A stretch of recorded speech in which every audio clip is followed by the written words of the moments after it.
Hello, my name is the Hook Sniffer, and we're doing another One Piece relay video today. I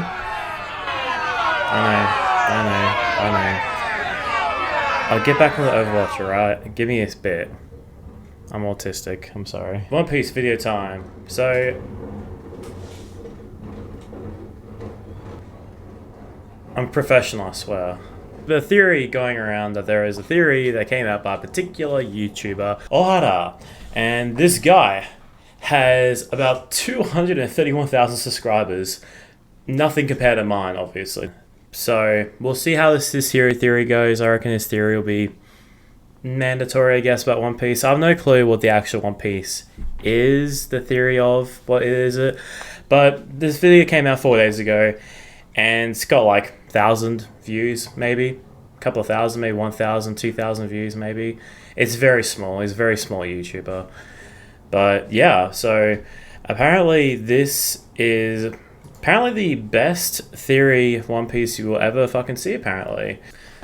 Alrighty. Alright, cool. So, I'm back. And I was thinking of adding a One Piece little thing here, where this little bar is. So let's do that now, actually, while I'm recording, because it's funny. I like that. It looks nice. Legoland. That looks cool. I like that. It looks alright. I'm probably gonna get sued for using this, but I don't think anyone's gonna really care, to be honest. Now let's see what happens if I move the video. Like, do I image display? Do I move in?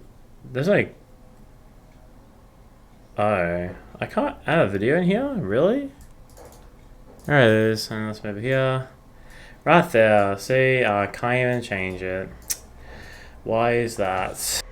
If you like to record videos like I do, but that's because I'm very limited in the situation that I'm in right now. A 5100, because that's the camera I will be using. It should pick it up. Boom, there we go. Picked up our camera. So I'm going to leave everything as default for now. Click OK as it is. Filter name is fine. It's done. Oh, it's ugly. Sort of good to side by side, and this is the little trick I'm going to show you every little bit. I want to try and get this bit in the corner here, so I'm just going to tweak this until I get it. Legoland. Text, where's the text? Text box, text. One Piece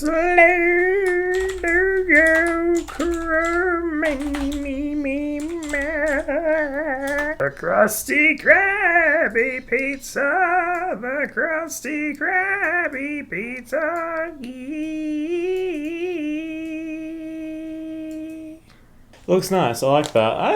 Looks good. I like that. Looks good. That looks good. Now it's actually fun to watch video. Okay, now we are back. So this is called the One Piece theory you'll ever watch, I guess. So, let's see what this hahubagonkas are about. Thank you, Squarespace, for sponsoring this video. Have you ever realized that when you take the D initial and put it in front of the title of the story, suddenly it becomes a new word? What? Coincidence, you might say now. But when you take the same D initial and put it in front of Annie's lobby that otherwise makes no fucking sense, it suddenly becomes another English word. Denies. Yeah. Denny's. Okay, so Denny's is a female given name. The name Denny's is said to be of French origin. Donikas is the Greek god of wine, and the name Denny's means to be devoted to Bacchus. Okay, now what does that word mean? The Greek god of wine, also called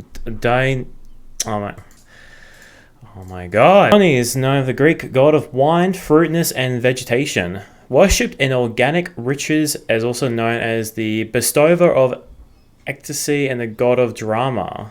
The 3 Google searches, I have no clue what this guy is talking about, so I'm just gonna continue on playing this video. Yeah, I know. Blew my mind as well. So now that I know that you're gonna watch this video till the end, let me tell you the crazy story of how the Japanese One Piece community convinced me that the ancient kingdom was part of Jaya, that it's now at the bottom of the sea under Enies Lobby, and that Skypiea and Dressrosa tell us what happened during the Void Century. At the end of all this, I promise you will laugh as maniacally as I did when I found out just how in your face this all might have been all along. Okay, here we go. I'm so excited to share this.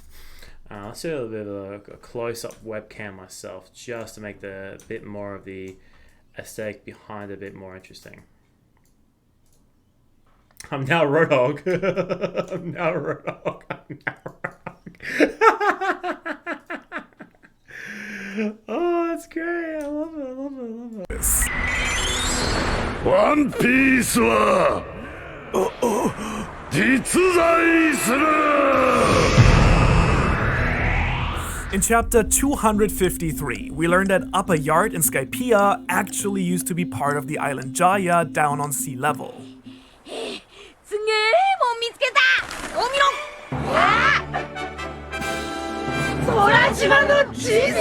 When you put both maps together, they form one giant skull-shaped island, with modern Jaya being the teeth, and the legendary golden city of Shandora as the right eye. Oh, yeah, and there is a giant perfectly round gaping hole where the other eye should have been. Why is no one mentioning this? There is an ancient city in as the right eye. Yeah, where the fuck's the other eye at? There is an ancient city in the one eye, and the second eye looks like someone ripped out the one piece of the island that made the second eye of the skull. Wait, one piece? Are you telling me? Yes, this video is also about the true nature of the One Piece and why Skypiea was actually not the least important, but the most important arc in the story. And we all didn't see it. I first stumbled across the centerpiece for this theory when doing research for my Anil video. I came across this new Japanese One Piece YouTuber called Yuderon, who absolutely rocks the Daft Punk mask, and who has this crazy video about the true essence of the One Piece. Since I luckily speak some Japanese, I watched it all, and it blew my mind so damn hard that I think I just sat there for like 5 minutes straight, staring at my PC. Now, for whatever reason, this theory does just not exist in the English-speaking community. So I asked him on Twitter if he would be willing to let me share his thoughts, and got completely ghosted. At least he followed me back though. Man. Oh, okay, don't worry. So in good old pirate spirit, I decided to share with the people what belongs with the people. Okay, so the first thing that absolutely caught me by surprise is how much more Oda seems to play with words, numbers, and letters than we English-speaking fans seem to realize. Best example that is actually also relevant for this video is One Piece itself. In Japanese, One Piece is written in the katakana alphabet as One Piece, but this is only on top of an actual Japanese phrase, Hitotsunagi Daihyo. This is usually read as Hitotsunagi, the great treasure of the One Piece, as in the one piece of a whole, Hito as in one. However, this could also be read as Hitotsunagi, Hito as in humans, making it the treasure that connects all people, which of course One Piece is all about. So as I was saying, the core idea of this theory is that Jaya did not only lose a chunk of its land once when Upper Yard was catapulted into the sky by the knock-up stream 400 years ago, but also 800 years ago, when the city located in the left eye was ripped out in the war with the world government. Which, when we look at the map, would theoretically work, right? One city as the right eye and one city as the left eye, making the island one ancient kingdom. So what's my proof for all this, you ask?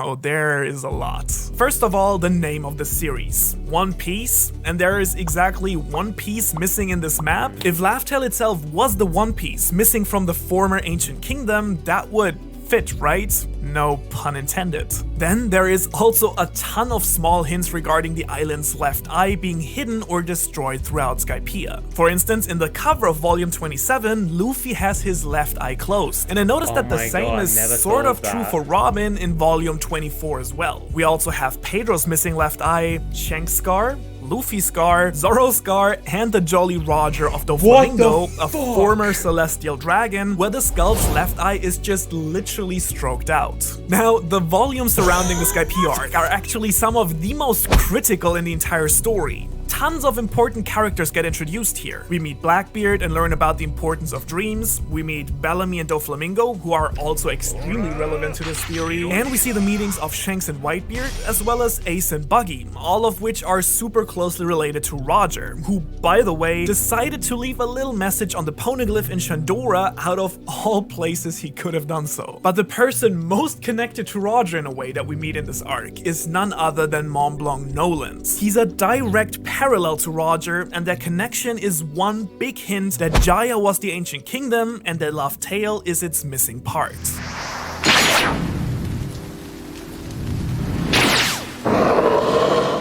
Noland is basically Roger, but in many ways reverted. Both of them were very powerful, free-spirited adventurers. This panel here, where only Noland can hear the sound of the bell, strongly suggests that just like Luffy and Roger, he had the voice of all things. Both of them found legendary places, Shandora and Laugh Tale. Both came back with no evidence, and both were sentenced to death and executed.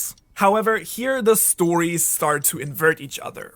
While Nolan was deemed a liar for his speech, Roger sparked a new era of piracy. Nolan didn't know the way back to Shandora, but Roger did know the way to Laugh Tale. Nolan cried while Roger laughed. And Nolan actually told the truth in the end, as the City of Gold was real, while Roger sort of lied, as the core of the One Piece is not gold and silver. And so given all these parallels, wouldn't it make a ton of sense that Nolan found the City of the Right Eye, while Roger found the one on the left? In Mocktown, at the beginning of the arc, Bellamy makes fun of dreamers and says that the era of dreams is over. He explicitly names the Golden City and the One Piece as two such delusions. And yet, as you very well know, the arc ends by Luffy ringing the golden bell, proving that the Golden City was there all along.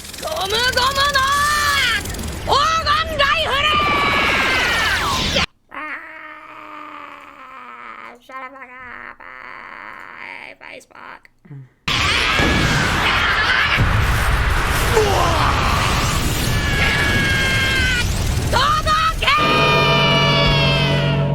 Very powerful scene. Very, very powerful scene. Well, wouldn't it be extremely fitting then, even ironic, if the One Piece, the second location of dreams, used to be in the very same spot that Bellamy used to make fun of both of them? Further, when we reach the ruins of Shandora, Robin explicitly states that there is no doubt that this city fought against the enemy in the war.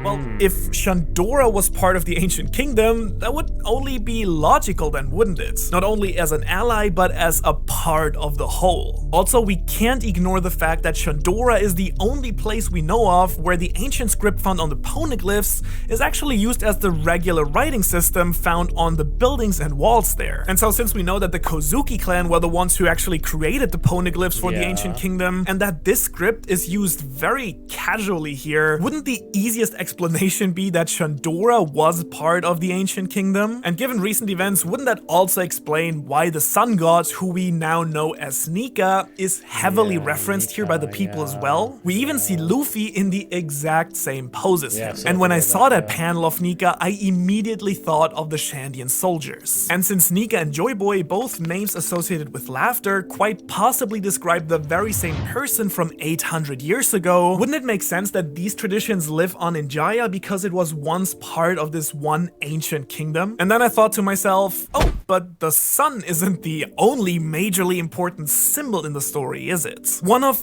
the most consistently returning themes in One Piece is also the moon. It's everywhere, and I can't begin to count all the significant things that happened under a full moon in the story. The sun and the moon obviously go hand in hand in pretty much any mythology. On Zou, another ally of the Ancient Kingdom, we even get guardians of the night and the day with Nekomamushi and Inuarashi.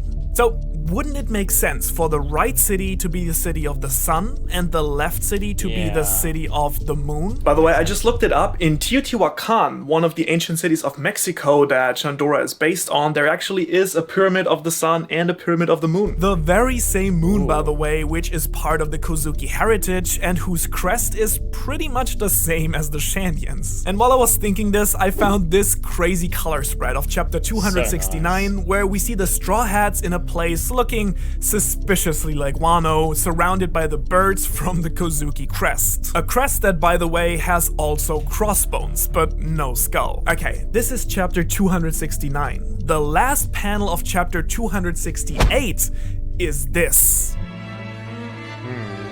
Yeah, coincidence? I think not! The inscription on the pillar that Robin reads in the ruins says, "We are the ones who weave history with the sound of the great bell." Come on, we are the ones who weave history? Clearly the Kozuki. And it also reminds me of this verse from Bing Sake that says,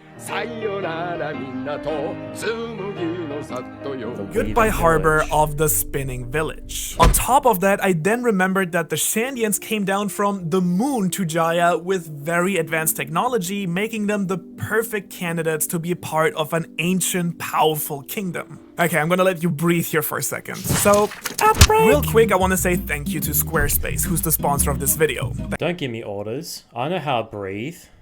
Okay, break over. Next up is a concept that I learned from Yuderon that changed my perspective on Oda's writing completely. According to him, Oda absolutely loves playing with the numbers of the chapters to either describe what is gonna happen in this chapter or even hide a deeper message. One really interesting and way too specific date that Oda gives us in the story is the 12th of May 1122, the day that Noland discovers Jaya. Oda usually never gives us specific dates for anything, so why now? Generally, dates in Japanese are written as year, month, day. So 1122, 512. Now, if you take the individual numbers and the pronunciation from both Japanese and English, you get this. Hitotsu ni koko ni iru. Hitotsu ni koko ni iru. The one is here. Interestingly enough, the volume title of 31 is also koko ni iru. I am right here. So is this the One Piece literally telling us that it's right here? The next date we get is the 16th of November 1127, 5 years later, when Shandora gets knocked into the sky. Same game. This time we get Hitotsunagi in Torodoroku. Do you remember? Hitotsunagi is the One Piece, and in is the sound of a bell. Thus, this stage reads, the One Piece roars with the sound of a bell. The bell coincidentally being part of the unfulfilled promise to Noland to ring the bell that was then inherited over generations until Luffy was finally the one to fulfill it. Another promise that was unfulfilled and inherited to future generations was that of Joy Boy, not 400 but 800 years ago. 魚人島との約束を破ったことへの謝罪文だという。 So, when you subtract another 400 years back to the Void Century from Noland's two dates 400 years ago, 1122 and 1127 minus 400, you get the years 722 and 727. The first possibly marking the promise by Joy Boy to the Mermaid Princess, and the second might be the year of destruction of the Ancient Kingdom. I know we're really deep into this right now, but stay with me because what comes next absolutely blew my mind. Okay, when you take these two numbers, 722 and 727, and look at the corresponding chapters, you don't get some random stuff happening. No, 722 is the reveal that Doflamingo is a celestial dragon. In this chapter, he tells Law about how the 20 kings created the world government. 19 of the 20 families deciding to move to Merijoa, while the Nefertari family was the only one who did not go. The descendants of these kings, the world nobles, still live there today. And so this meant that 19 of these countries had to elect new royalties and new kings, and so new royal families were established. As a result, the new ruling family in Dressrosa were the Riku family, while the family that left for Merijoa were the Don Quixote family. Ancient history. Okay, so anything else that might be interesting happening in this chapter? Oh, yeah, we have a literal golden bell ringing in close-up. And then there is Jolla. Do you remember Jolla and her great artwork? Yeah, me neither. But look at this abstract masterpiece of hers here.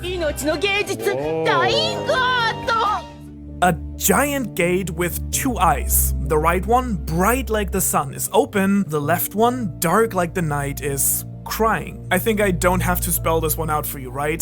This might well represent the Ancient Kingdom being destroyed and ripped out of Jaya. All while Brook is playing music on top of it, and we all know how important music is in the One Piece endgame as well. And after defeating Jolla, he even says this. すみません。私やっぱり芸術わかりません。目が節穴ですから。 At the same time, the Straw Hats and Tontada start the battle to restore the honor of the fallen king and regain their freedom. Chapter 727, meanwhile, where the fight in Block D continues. Okay, this might actually just be coincidence. We hear the story of Doflamingo taking over the country by staging King Riku and his men going against their own people.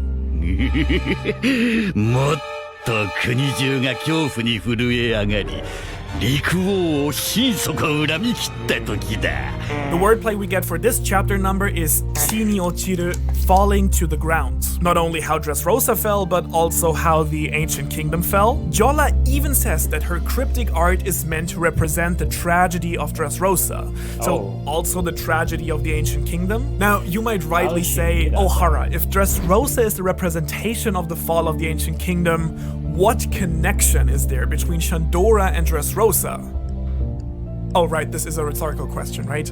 The connection is this. 導いてくれたというトンタッタ王国の伝説のヒーロー The chapter when Nolan finds out that Shandora has vanished while Kalgara waits for Nolan's promised return is chapter 292, titled Like the Half Moon Hidden by the Clouds. Again, the symbol of the moon that we can also find on Nolan's ship in this chapter. And the wordplay for this chapter is tsukini, 2 moons. In other words, 2 half moons making a whole, making the sun.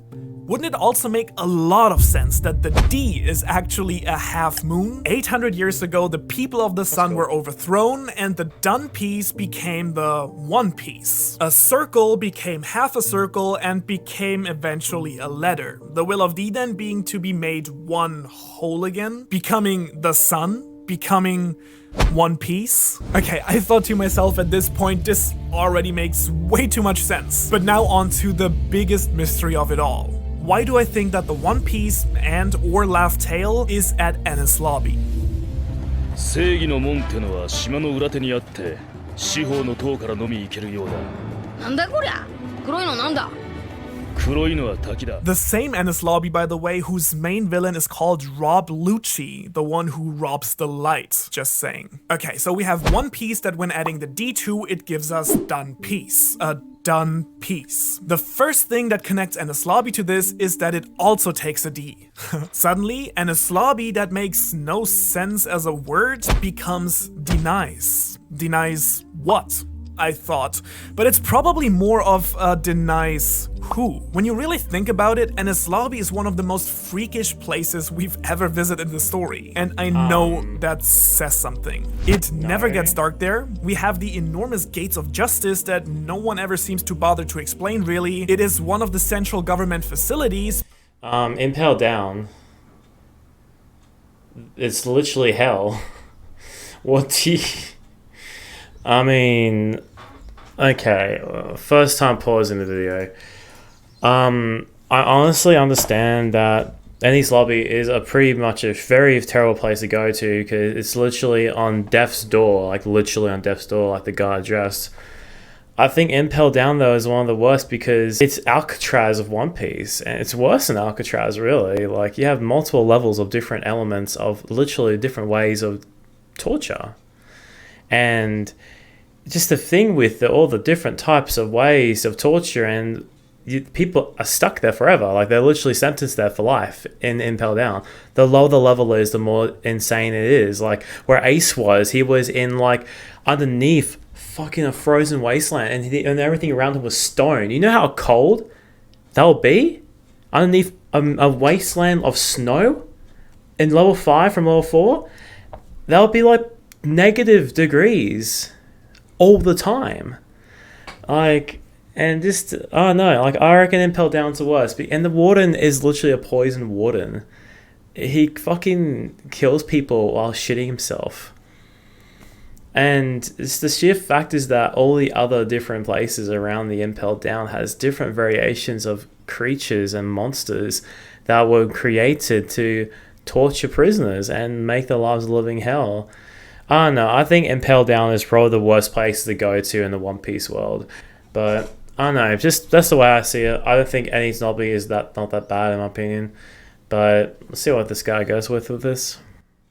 But it makes no sense that they would hold their mock trials on an extra island instead of Impel Down, for instance. Oh, and what the f is the deal with this giant hole gaping in the middle of the ocean? The moment I looked at Enies Lobby's map, it just made a lot of sense that this might have been the missing piece in the Jaya map that we're looking for. Shape-wise, it absolutely fits. I also wondered if these weird ancient structures on top of the island had any purpose for the Marines, but it doesn't seem like they do. So could it be that these are the remnants of an actual ancient kingdom? The missing link that we were looking for? And then the government just decides to build its own stuff on the island. Is that why they parade the pirates they capture over this island? As a forgotten tradition to remember their glorious victory of the pirate kingdom they fought against?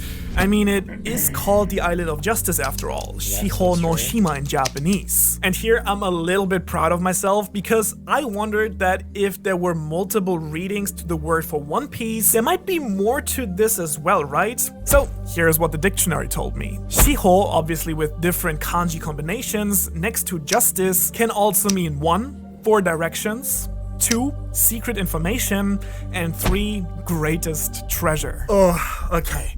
So we have the island of 4 directions, just like the 4 road poneglyphs you need to find Laugh Tale. The island of secret information, just as the forgotten history located on Laugh Tale. And finally, the island of the greatest treasure, the One Piece itself. So as a result, the government has made this one of the most guarded places in the world, where no one can sneak in during darkness, no one can escape from without opening the gates of justice, and that is directly connected to Impel Down and Marija itself. For Luffy, entering this island means declaring war on the entire world government itself.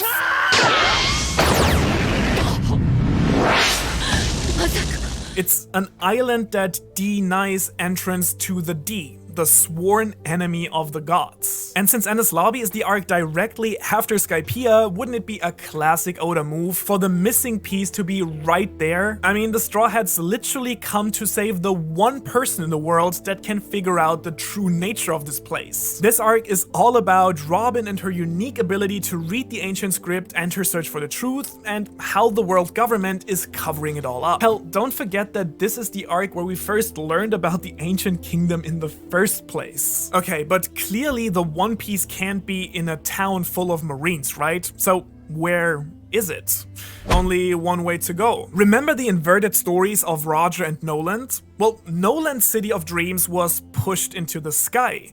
Well, what if Roger's island got dropped to the bottom of the sea? So, let me think. Is there anything that might suggest that there's something at the bottom of Enies Lobby? What? So the wordplay from chapter 727, the fall of Dressrosa, was falling to the ground. Did Laugh Tale literally fall to the ground? I believe it did. I believe that Enies Lobby itself is the missing city from Jaya, and that under the floating island is the island of Laugh Tale and the One Piece. Just like the hidden world under Dressrosa. No wonder then that Roger laughed when he reached Laugh Tale. He had literally been to the ancient kingdom before and passed by Laugh Tale many times, right in front of everyone's noses. And the ultimate proof I have for this are Roger's very last words at his execution, the very words that start One Piece. 探せ、この世のすべてをそこに置いてきた。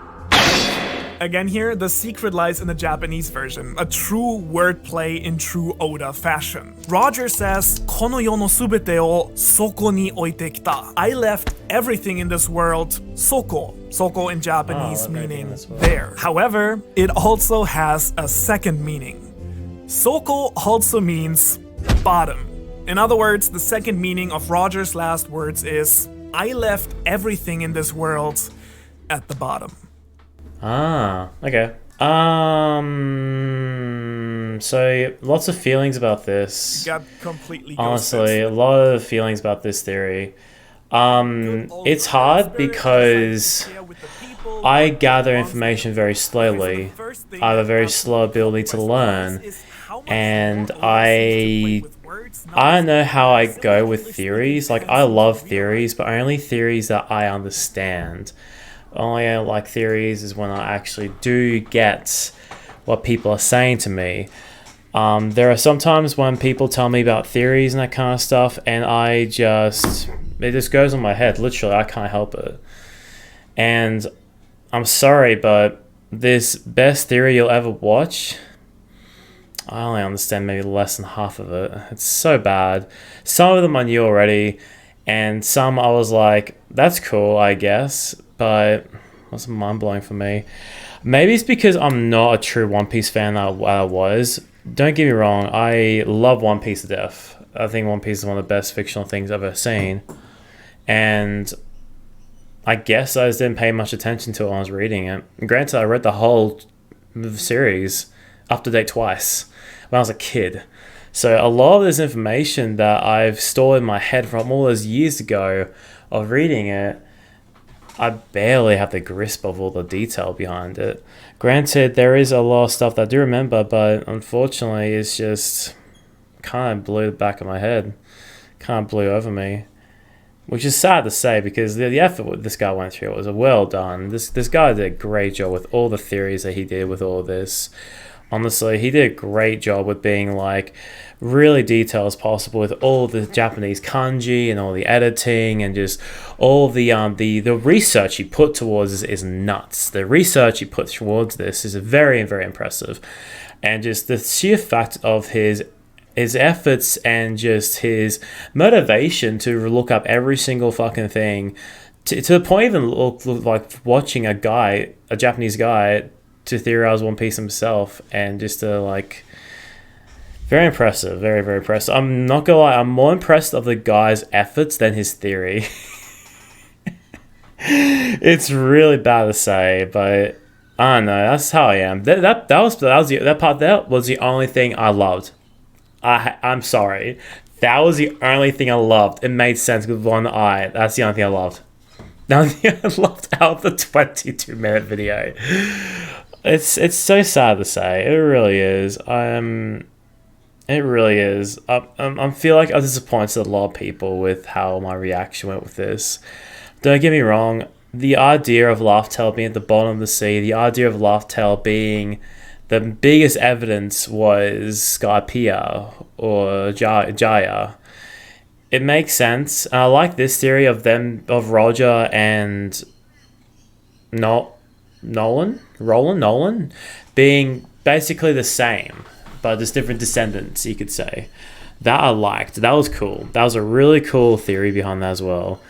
But yeah, I don't know. Just a lot of this the guy said once again blew over my head, which is very sad to say because I want to know as much as One Piece as possible, like any other fan, but I prefer it being from the source. I prefer listening to people reading out the details that was already written, that's already been drawn, not some guy spending probably 3 or 4 months worth of editing for this video. Because I know what editing is like now because I'm a YouTuber. But I don't know, just I prefer watching videos that just show the detail of One Piece that's already been shown and been confirmed, not theories. Like, theories are fun. I love theories. Theories are really, really fun, especially One Piece having almost an infinite amount of theories. It's just such a crazy amount of content One Piece people can get for theories. Like, it's just such an amazing amount of time, an amazing amount of just information that this book series and the anime as well can give to people, and just give so much things to talk about. Like, so much shit happens in this show, in the background, in the front of everyone, hidden, briefly mentioned in like a 2 or 3 text bubble can convert to a 5 to 10 minute video. Just from a couple of text bubbles. That says a lot about One Piece. It really does. So, my final thought of this, it's fun. It's great. I like it. I just wish it must sound very sad to say this, but I wish I put more time and effort into watching and reading One Piece. I wish I did. And unfortunately, I wish I don't have my mental problems that I have, being autism, short-term attention span, and many other things I don't really know. My autism is very mild, but I still have a lot of problems, unfortunately, when it comes to information gathering and learning. Learning is so fucking hard for me when it comes to this kind of stuff. I do not know how I survived school. I have no clue. I have to thank the special education unit for that. Shout out to them. But I don't know, just It makes me sad. It really does. Like this guy can easily can explain so much to me about One Piece, and I bet you all the effort he'll go through would be wasted if he's talking to me. I don't know. It just feels like that's how I feel. It felt like that to me when I was watching the video. It felt like he was talking to me, all this information. Granted, YouTubers do that all the time. That's how they get engaged with their audience. But it feels like everything he was saying to me just either made no sense to me, or I just didn't understand. And it's just really, really sad to say, once again, because the effort he put towards this video was very, very well done. Like I said before, more interesting to see than the actual theories you were saying. Granted, there are some theories that I do understand, there are some theories that I do get, but once again, I don't. It just went over my head. It went over my head. The Scarpia stuff, I've seen theories like that before. It made sense, but this is probably the most elaborate detail I've seen of this. So, I don't know. It's cool and all, but this is where I have to put my foot down. I have to put my foot down for this.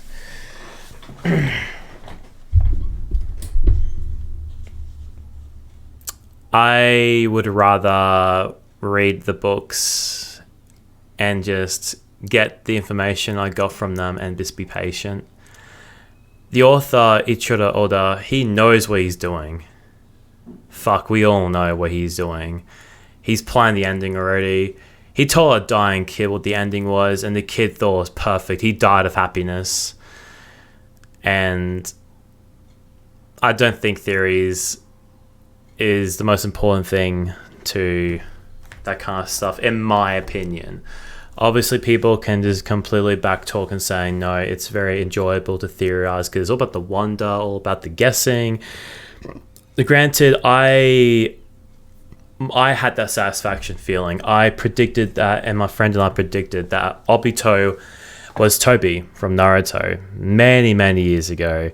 And when I read the chapter when he reveals himself to everyone, I screamed. I was the most happiest kid ever. It was the best feeling ever of getting a theory right. But it made me not like Obito at all, because I knew everything about him. Didn't like him. One of the least interesting villains, because I know who he was. I knew who he was. Granted, I didn't know how he became Toby. I mean, Obito became Toby, or how Obito became what he became. But yeah, it made me don't like it. So I might stop watching One Piece videos, because this might sound stupid and selfish of me to say this, but watching these One Piece videos and these theory videos and me not understanding any of this and me not appreciating the detail the story goes through, it makes me not enjoy it as much, because it makes me feel like I don't have the brain capacity to enjoy every detail of it. It's like I'm only enjoying the One Piece show for the fights and the fan service and the comedy, and that's it. Which that's not entirely true at all. There are many, many things in One Piece I've learned about and appreciate the detail behind it, but it's just hard to gather all the information, because we're now up to 1020. That's like over 2 million pages. I have no clue if that was or not. But yeah, that's my final thing about the video. All I can really say is I enjoyed it. It was fun. It was great. It wasn't mind-blowing, unfortunately. It's not mind-blowing because I don't have the right brain capacity to but like, I don't have the right brain capacity to appreciate everything. I don't have the right brain capacity to know every single detail that these people say in these theory videos. And it makes me feel stupid for not knowing every detail, which is impossible because it's fucking One Piece we're talking about here. But if I keep continuously watching more theories and me not understanding the theories, I reckon it'll make me enjoy less of One Piece, because I'm too dumb to understand it. So it might be best if I just read the chapters and understand as much as I possibly can. And if then I don't understand anything, then I'll look it up myself. Like, I don't know. This video became very depressing and I can't help that, I'm sorry. So I reckon it'd be best if I end it. I'm up to my 50-minute marker recording, so I think it's best if we just finish this off. I hope you enjoy this video. I hope that this is what you're after with me reacting to one of the craziest theories of One Piece. And honestly, I hope you enjoyed whatever this was. And I'll talk to you guys next time. And hopefully the next video will be an Overwatch video. I'm hoping so. So laters and get fucked.